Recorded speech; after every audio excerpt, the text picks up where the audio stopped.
Hello and welcome to Odds on Coppa Italia. We have the quarterfinals and we have very good games starting with Inter Roma. So let's analyze all four games, of course, with Daniele Fisichella and with you.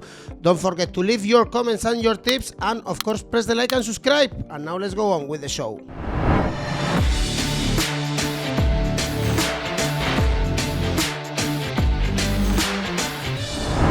Quarterfinals of Coppa Italia, still one leg only through the semi-finals, and we have very good games done in this middle of the week. How are you? Hi, Edu. I'm very well. Look, there is a lot of debate in Italy about changing the format of the Coppa Italia. We looked at the FA Cup and how exciting are the first rounds. But, something has to be said for this format, which is a little bit like tennis tournament. The seeded teams always played at home against the weaker teams. But then in the quarterfinals, you got 7 out of the 8 best teams from last season. So that's really exciting as well. Yeah, exactly. Compared to what happened, for instance, in La Liga and in Copa del Rey, that big teams are out of the competition. But in the Coppa Italia, as you mentioned, there is a lot of interest with very good games, starting with the game we have on Tuesday. Of course, Inter Milan Roma was not a good weekend, Danny, for neither of these teams. Inter, they will need to fight and fight and fight to get the 𝐜𝐴Z𝐧𝐬𝐿 because they lost in the derby. So now everything is very open. Remember that they are traveling to the Maradona on the weekend, but before they have this game against Roma. Danny, Roma couldn't beat Genoa, also with some controversy with the referees. And I was looking also at the head-to-head between these two teams, and Inter, they are dominating in the last years. They are, yes, they've been better. They won at Roma 3-0 this season already. Roma was depleted. They were missing 4 key players, including Abraham. They won last season, drew at Roma this year. Well, emotional return from 𝐜𝐵 Mourinho, of course, at San Siro. He's already been there this year with playing against Milan, lost 3-1, but this is the return to the place where he achieved, I think, the big achievement of his career, the triplet of 2010. I'm sure he's going to get a fantastic reception, but neither of these two teams are in a great form. Let's start with Inter. Inter did really well for 45 minutes against Milan. They should have been 2-0 up in the derby, had a lot of the ball, had a lot of chances. Then in the second half, they controlled the game a little bit more, didn't create as much, but up to the 65th minute, they were in control. Milan were not threatening. Then what happened? The changes, time and time again already in this season, when Simone Inzaghi makes some changes, when he takes out players like Çalhanoğlu, like Perisic as he did, sometimes the replacement, they don't provide the same threat, and out of a sudden the team backs off and wait. And that's what happened in the derby. Pioli made the courageous changes, Inter didn't. And then, yes, 2 chances from Giroud and the game turned. I don't think Milan deserved the 3 points. Inter got a lot of praise for the way they played, but this is a pattern that we've seen this season already, which obviously leads to say the Scudetto race is still open. Inter have to fight a lot, and this week is decisive for Inter. They got Roma, they got Napoli away, they got Liverpool next Wednesday.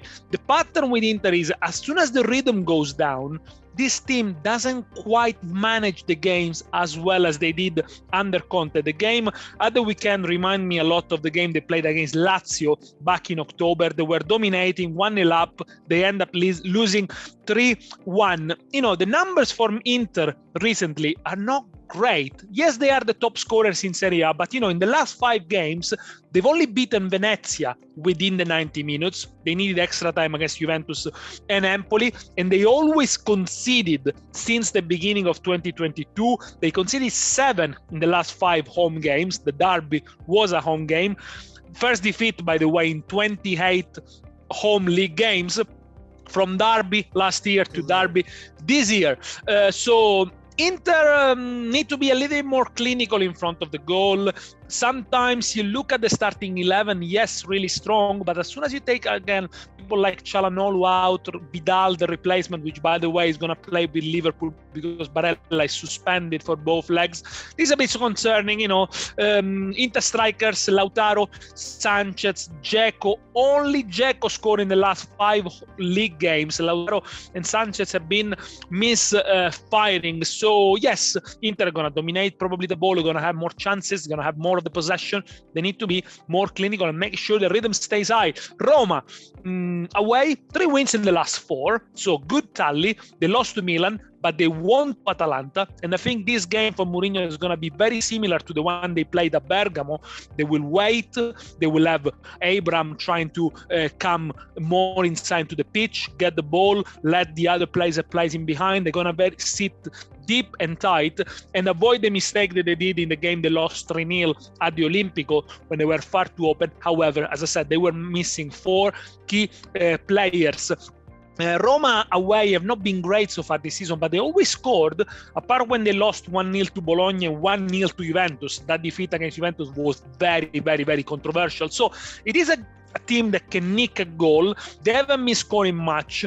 At the weekend against Genoa, they weren't great. I think Genoa actually in the first half had better spells, but the goal of Zaniolo at the end should have stood, I think. The fall of Abraham, the referee didn't see it, and the VAR took ages. So they're going to be fired up. I know Mourinho is fired up. He was already talking about the referees and how Roma is considered a small team by the power in Italy. I'm sure he didn't say the same when he was at Inter. But anyway, this is a little bit of mind games, but I can see Roma nicking a goal there. I can see Inter struggling. This is going to be open, a very open game. I don't think it's a foregone conclusion. Best odds I found on Oddspedia is Roma Asian handicap +1, 186. So either a draw gives you the money, Roma win, you win 186. If Inter wins by a 1 goal margin, by a small margin, as they've done it recently, considering their defensive frailties, you don't lose your stake. Okay, the last victory for Roma was in 2017 against Inter. Now they have an easy schedule, Danny, for Roma. And when we talk about the Coppa, we always think, which team is going to put more effort on this? Probably Roma, because Inter, they had a very tough calendar, as you mentioned. Napoli and Liverpool, you expect goals, right, Danny? Because if we check the odds as well, the bookies expect goals. Over 2.5 goals is only 1.7, under 2.35. Would you go for goals in this game? I would go for over. Recent patterns for Inter at home have been conceding goals, scoring goals. And yes, against Milan, they created 5 clear-cut chances. Maignan was the best player on the pitch, after all, probably second only to Giroud, who decided the game. Roma defense, they're not watertight, often on the travel, they concede. So I would go for goals. I'll go for an over 2.5 goals. You can also go for an over 1.25 goals in the first half, for example, which could give you good odds as well. Okay, we have a double Milan-Roma cities game, because on Wednesday we have the other 2 teams of both cities playing each other. Milan-Lazio also in San Siro, same stadium, but in this case, Danny, both teams are very happy, of course, and after the weekend. You mentioned the victory for Milan was very important because they were coming from a draw against Juventus, from a defeat against Spezia, both when they were playing at home, and now they are facing Lazio, that we always talk about them, that they are leaking in the defensive department, but they beat Fiorentina, scoring 3 goals in the second half. They were coming from a goalless draw against Atalanta, so also they're getting better, Lazio. Very solid recently. Yeah, you're right. I've been watching Lazio. I think they ditched some of the high press for a little bit more solidity at the back. And, they've done this without 𝐵𝐻𝐵, which is the best defender, is out injured. 0-0, as we said before, the break at Atalanta. Atalanta was a bit depleted. They had many players. But, 3-0 win at Firenze. Fiorentina didn't have a lot of chances, we have to say. We'll talk about Fiorentina in a moment. But that's the 4th consecutive win for Lazio, 4th consecutive clean sheets, if you include the one in the Coppa Italia with Udinese, the 3-0 win at Salernitana. Only 2 goals conceded since the new year, and these are the goals they conceded at Milan against Inter. So yes, it is a solid Lazio. Sometimes it could be even Route 1 football. The second goal from Immobile, clearance from the keeper, Immobile wins the header, and off he goes. But the front 3, especially when they are supported by Luis Alberto, they can really be threatening. And I think think, Immobile is proving time and time again the numbers on his side. When he's on the pitch, he's always going to be a threat.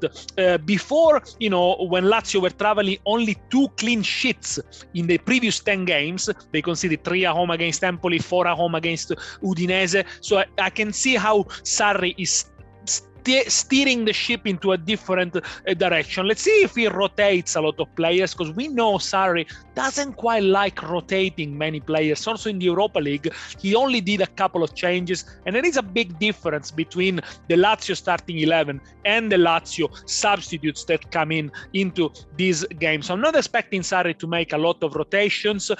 Milan on the other side, they might, because yes, they are not playing the European competitions, but they have a game at the weekend that they must win, hoping that Inter drops point at Napoli. Great team spirit from Milan in the derby win.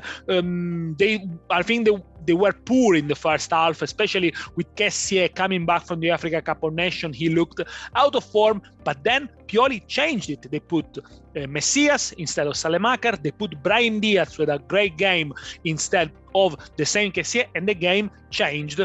And they keep winning when Ibra is not there. They have great stats when Ibra doesn't play, but I don't think it's because Ibra wasn't there. It's because Milan had a better team spirit. They kind of played the game of nerves a little bit more. Inter were getting nervous. Milan kept the cool, kept the head, helped perhaps by a referee mistake. I think the 1-1 could have been disallowed for a foul on Alexis Sanchez, but this is a game between the second two best attack in Serie A, with 49 goals scored, both very experienced, but I think it's gonna be tight. We've seen Milan struggling on the midweek games when he was in the Champions League. Lazio perhaps a little bit less. First half draw, 235. Also a KG one, Danny, if we go for both teams to score, odds are 1.8. It's not that bad, right? Yeah, considering Lazio, as I said, very, very good goals tally, second best attack with Milan score, in terms of goals scored. Of course, they score more at home. They haven't got many clean sheets. Maybe it's because, as I said, the bookies thinks the recent form of Lazio defense has been positive. But I think both to score, especially when you look at the front three of Milan and you look at the front three of Lazio, perhaps a couple of changes. Maybe 𝐵𝐻𝐼 might not be playing this one. Felipe Anderson might start, but Luis Alberto look inspired. Yeah, I will definitely go for an over, I would say, or a both to score. We could go for a both to score. I think both to score is better than over in this one. Then the home teams are very favorites in this quarterfinals. Remember, this is a completely knockout competition, and on Thursday we have Atalanta Fiorentina. But Danny, be careful here, because we were saying in our Serie A video that Atalanta cannot be trusted when they are playing at home this season. They are very inconsistent, and again, they were defeated even against Cagliari. So 3 winless games in Serie A, which is even worse. Only 1 goal scored in these games, but they are facing now Fiorentina. Was a big question mark, how they were going to react without Vlahovic. And the first game, great defeat, 0-3 against Lazio. So which team do we trust in this game? This is the most difficult to predict. Let's start with Atalanta. Atalanta, they are 12th in the home table in Serie A. So far this season, they only won 5 games at the Stadio Azzurro d'Italia, including the win in the Coppa Italia in the previous round against Venezia and the win against Young Boys. But in Serie A, only 3 home wins, and they lost 6. This is a very similar pattern that they had the season before and the one before, up until this stage of the season. Very slow start, especially playing at home, and it's strange for a team that's so exciting, is so well drilled, but sometimes they do struggle to break down organized defense, and they have an issue with the goals they leak. They leak far too many goals, individual mistakes. They do switch off. Sometimes, the center backs, they don't know which man to pick. And so was at the weekend. It was calamitous also, with Musso, the goalkeeper, being sent off. Up front, when Ilicic is not there, and he's not going to be there for a while, they do miss his creativity, I think, because Malinowski is a very good long-range shooter. He can get into the box, score the goals, but he's not quite able to deliver the killer pass. Ilicic was the complete package. Muriel is out of form, Zapata is out, and out of a sudden they do lack the goals, they do lack the creativity that Papu Gomez was giving them a few weeks ago. Add to that, they haven't had Gosens for pretty much the whole season, and now he's to Inter. So yes, it is an Atalanta team that is definitely growing. I think we can't say that it's been bad, because after all, with one game in hand, they have the same points as last year. So we could expect Atalanta to finish the year strongly, as they always done. But obviously the chances to win the title, the Scudetto, are completely gone. And I think this season they could have played a part. Now, there is no pressure on Atalanta anymore this season, although they are still in the Europa League and they got the Coppa Italia, which for them is a really important competition in Bergamo. So maybe they can do better now without pressure. Fiorentina against Lazio, well, you can tell that the environment was a little bit rocked and shocked by the way Vlahovic left. The substitute Cabral had a good chance. I think he put himself about the Brazilian, but still not quite there. He still doesn't offer the same link play that Vlahovic was doing. I think he'll score his goals, Cabral. He's a physical presence. He's quite handy when it comes with the aerial battles, but he's still quite not there, and the environment has to absorb this departure. So they lost and they didn't create much. They were a little bit nervous as well against Lazio. Torreira was sent off. Away, Fiorentina have been disappointing this season. A negative goal difference, -6. Yes, in the Coppa Italia they won 5-2 away at Napoli, but there was still Vlahovic there. So, you have to take that with a pinch of salt. They haven't scored in 2 of the last 5 games. Fiorentina also in the game before the break at Cagliari, only 1-1. We know Vlahovic. Let's see if 𝐿𝐭𝐤𝐿, for example, starts from the first minute. The bookies like the goals market, but because Atalanta haven't been that great at home, I'm going to be for a cautious one. I'm going to go for a cautious one. Under 3 goals, which pays 183. So this is a cautious one. You got a bit of a parachute. So if it's 2-1, 1-2, 3-0 each way, you get your money back. Less than 3 goals, you win 183. Indeed, the bookies expect goals. So for all the reasons you've mentioned, it's good to go for the under. Also remember, Danny, that Fiorentina won this season already in the Stadio Azzurri d'Italia, 1-2 in Serie A, but of course Fiorentina was Vlahovic. Exactly. Vlahovic. It was a completely different thing. We have to wait a little bit to see. Atalanta Fiorentina, you mentioned that this is the hardest to tell what is going to happen. Probably the most straightforward is the last one. Sassuolo. Juve finally in Champions League spots in the Serie A. It looked almost impossible, no? Probably a couple of months ago. But this team has improved. They could only go to improve because they were very bad actually in the beginning of the season. Last 4 games, 3 victories, 1 draw. Now they are beating even the middle table teams like Verona 2-0, perfect debut for Vlahovic, scoring a goal, Danny, and this Sassuolo is very inconsistent. They lost 4-0 against Sampdoria, only 1 victory in the last 7 Serie A games, but if someone wants to be optimistic with Sassuolo, remember that they won already in Torino. Yeah, 2-1 in the very last minute, and that was when Juventus were a disaster. Since November, since the defeat of Verona, which followed the one against Sassuolo, Juventus have 1 more point than Inter in the table. So they've been doing much, much better. And perhaps we haven't noticed how well they're doing because sometimes the performance have not gone with the results.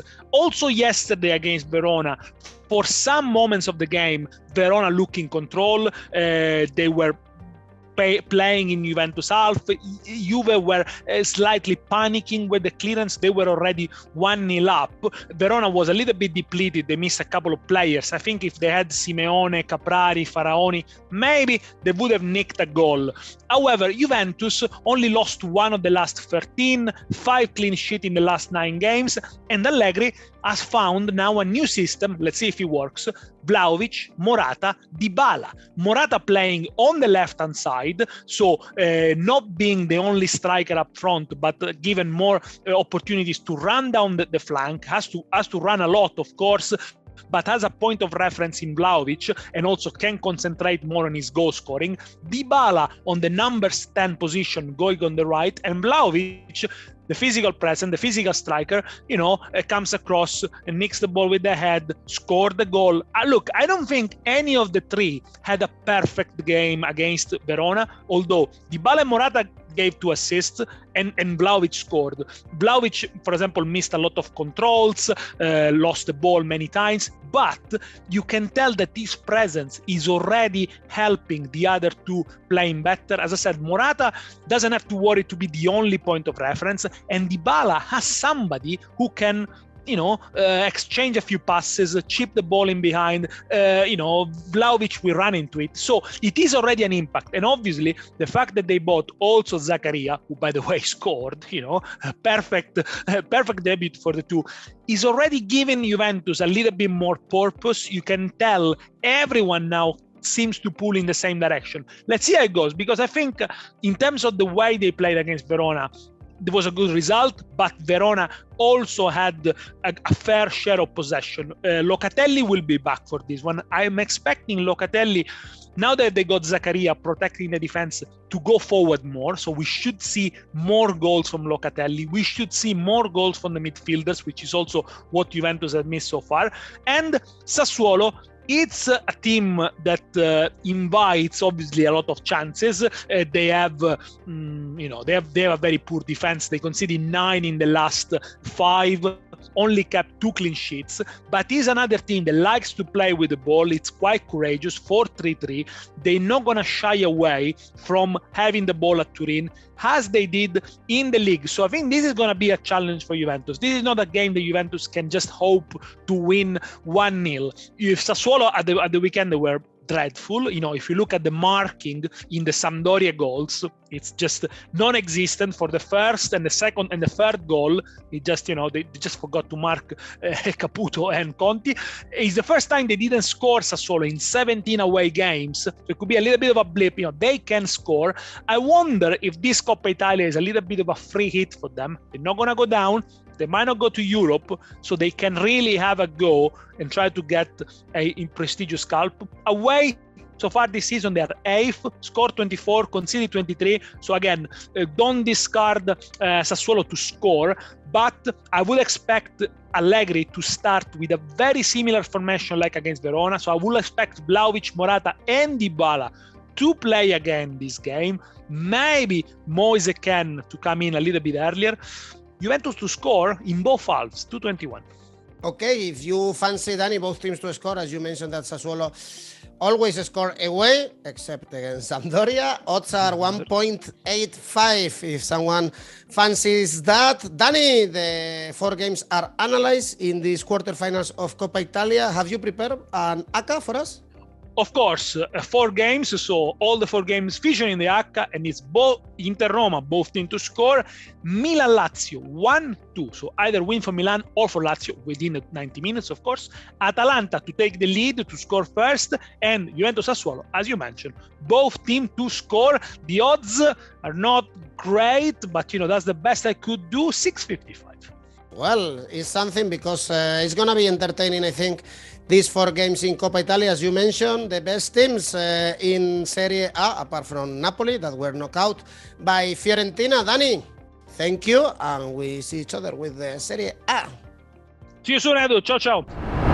We have now all the tips for this match day for the quarterfinals. We have great 4 games in the middle of the week in Italy. Let me know what you think about Danny's tips, and of course, don't forget to press the like, subscribe, and click on the bell to get notifications. Or, if you prefer, as well, we have a podcast for you. Thanks for watching, and see you soon.